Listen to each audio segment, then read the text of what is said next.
So the Crunchyroll Anime Awards for 2025 just happened, and we got the winners list. And while I'm not too surprised at the results, it definitely shows a shift in the anime fandom over the past 5 years. There were a lot of big and successful anime competing for the win in all of these different categories, but I'll just go ahead and go through the list of winners. So for Anime of the Year, the winner was Solo Leveling. Nominees were Dandadan, Dungeon Meshi, Frieren, Kaiju Number 8, Solo Leveling, and Apothecary Diaries. Now right off the bat, that one's definitely going to upset some people. If it were up to me, I would not have chosen Solo Leveling as Anime of the Year. I probably would have chosen something like Frieren, because for me, Frieren Beyond Journey's End had a lot more interesting characters and had a beautiful narrative going for it. While I do really like Solo Leveling, it was an awesome power fantasy. I read it as a manhwa years ago before the anime adaptation was even coming out, and I think it was really cool. I just have to be honest. It's really just a power fantasy that executes that trope better than most, especially Sung Jin-woo starting from zero and climbing up to being the best and all of that, but the story definitely has some glaring weaknesses. For example, the characters. You right now watching this, name 5 Solo Leveling characters besides Sung Jin-woo and Cha Hae-in.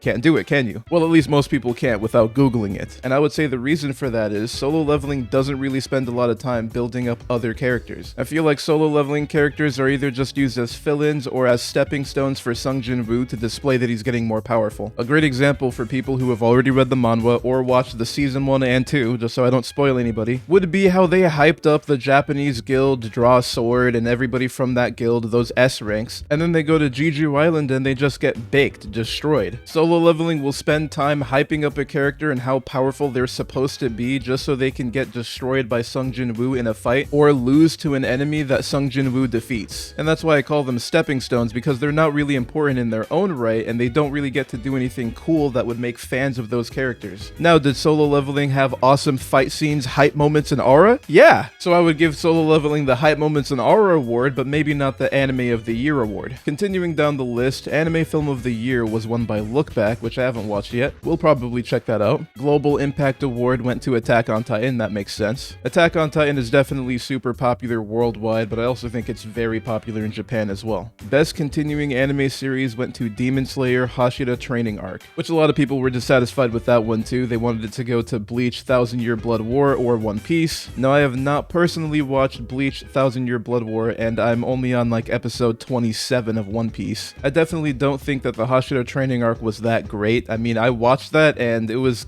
alright. Certainly wasn't the best part of Demon Slayer up to this point, in my opinion. I thought the arc where they were fighting those demon siblings with Tengen was more entertaining for sure. But the last episode of the arc was great. For anybody who watched it, you know what happened there. Actually, I could give creds to Oshinoko Season 2. That was super good. I personally really enjoyed the theater arc, but we can definitely see a trend here of battle shonen and power fantasy shonen winning a lot of these awards. It is Crunchyroll though, and this pretty much represents the Western fan base, so it's not really too surprising. I don't really think that these awards would look this way if it were Japan, which again, I'm not trying to be a hater, but Solo Leveling for Anime of the Year, and I get probably there's not that many people who have seen Apothecary Diaries in the West, but I mean, over Frieren? Then we have Best New Anime Series. Winner, Solo Leveling. The other nominees were Dandadan, Dungeon Meshi, Frieren, Kaiju Number 8, and Apothecary Diaries. I mean, Best New Anime Series, it was pretty good, but Best New Anime Series? When it comes to Solo Leveling, I'm definitely glad that it popularizes manhwa. I think that's a good thing. There's going to be more manhwa readers, which probably means that we may see more manhwa adaptations. But out of all of these different stories, I definitely can't call it the best new anime series. I think I would take Frieren, Apothecary Diaries, and Dandadan over Solo Leveling for that.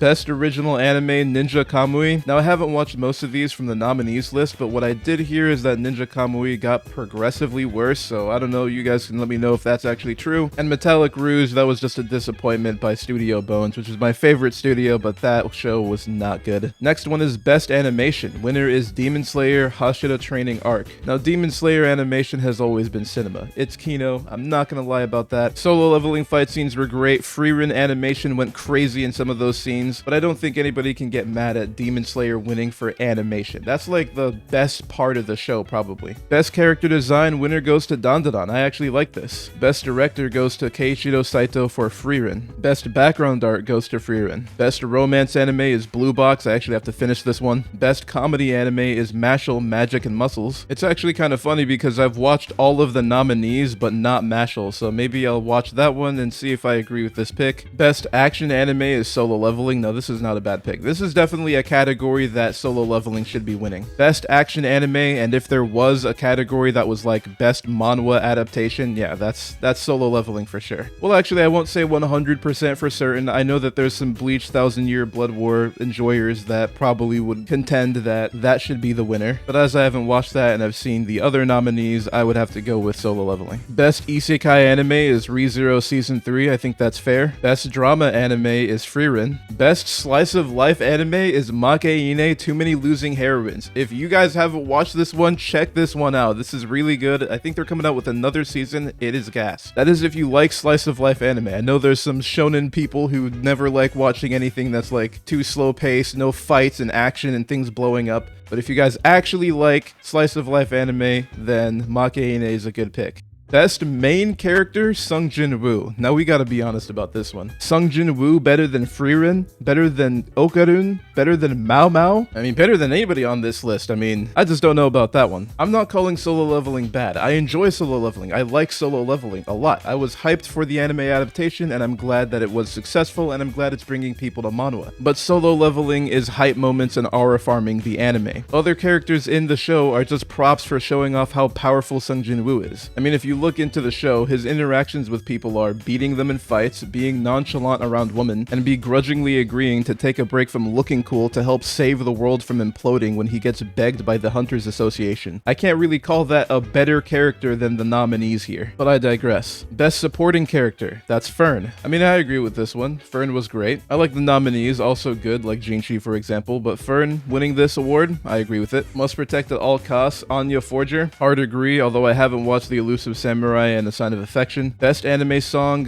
Otonoke by Creepy Nuts. That's the Dandadan theme. Really good theme, by the way. Creepy Nuts is making some bangers. Best anime score, Solo Leveling. Best opening sequence, Otonoke by Creepy Nuts. So one best anime song and best opening sequence. Best ending sequence, Request by Krage. Best anime voice performance, Japanese, Aoyuki as Mao Mao. Now that's a good win right there. Aoyuki is definitely one of my favorite VAs. Congrats to her. And then Solo Leveling wins 3 more awards for voice performance in Brazilian, Portuguese, Spanish, and English. I think this makes Solo Leveling the most decorated anime of this award show. I mean, anime of the year, best OST, best ending song, best main character, best action, best new series. This has been the Crunchyroll Hype Moments and Aura Awards 2025. Shows a shift away from narrative-driven stories with really deep and interesting characters and world building towards battle shonen with cool animation and hype fight scenes. Which that stuff's not bad, but I don't think it's anime of the year good. Now again, I'm not really going to knock what people like. You could probably tell that shonen's not my favorite genre. I mean, my favorite anime character is Maki Seikurisu from Steins Gate. But the results we saw here, especially with Solo Leveling winning anime of the year, it's a little bit questionable. I saw this post for the last 9 years of Crunchyroll Anime Award winners, and you can see that there's a shift around 2020 to more battle shonen, although I won't lie. Cyberpunk Edge Runners was really good in my opinion, and I think it deserved that one. Definitely pulled at the heartstrings for me and did a lot with only 10 episodes. And that anime actually made me buy and play Cyberpunk, so whatever that's worth, that's how good that anime was. There were definitely some people that were more disappointed by this anime awards than I was though. And the anime award goes to... Ready? Sung Jin Woo from Solo Leveling. Congratulations to Sung Jin Woo, and thank you so much for joining. And I think what I realized after this many years of covering the anime awards and seeing what wins, people, and specifically, I think it's the Western audience, right? Because Crunchyroll is very much a representation of the Western audience. Anime has gotten popular enough that not everyone that votes on these awards are just going to watch the entire spectrum of what anime has to offer. A lot of the appeal in terms of what gets headlines and what gets spread around, especially just things that break out of the sphere of just, you know, anime fans that watch a lot of anime that come out, is very flashy action anime. That's why Shonen Jump shows are exceptionally popular. That's why I think Solo Leveling did exceedingly well overseas. I'm not sure how popular it got here in Japan, but I know that Solo Leveling did not get as popular in Japan as it did. As like the effect that Solo Leveling had in Japan is not comparable to the effect that Solo Leveling had to an international audience. And I think what the Crunchyroll Anime Awards represents is your general anime watcher. And your general anime watcher is a different kind of community than I think the community that existed 10 years ago. And a show with a little bit more of a niche appeal is never going to hit a general audience as much as something like Solo Leveling, at least in the Western sphere. Even something that got in the anime sphere for anime fans that got as popular as something like Frieren. So yeah, there's a lot of people that weren't that hyped to see Solo Leveling win Anime of the Year, as well as the other awards, but hey, people like what they like. I would just say, maybe try out some of the different flavors. Slice of life is cool, romance is cool, more psychological anime, you know, anime where the characters don't have superpowers, but there's still some aspects of action, thrillers, things like that, Monster, right? Steins Gate, give it a shot. Steins Gate's pretty good. But yeah, that was the Crunchyroll Anime Awards 2025. But you guys let me know what you think. Do you like Solo Leveling? Do you think it should have won all the awards that it did? Or do you think that it was a bad decision, rigged, and that it should have been something else? Anyway, if you enjoyed this video, be sure to drop a like and subscribe to the channel. Helps me make more content. Thank you guys for watching, and I'll see you next time.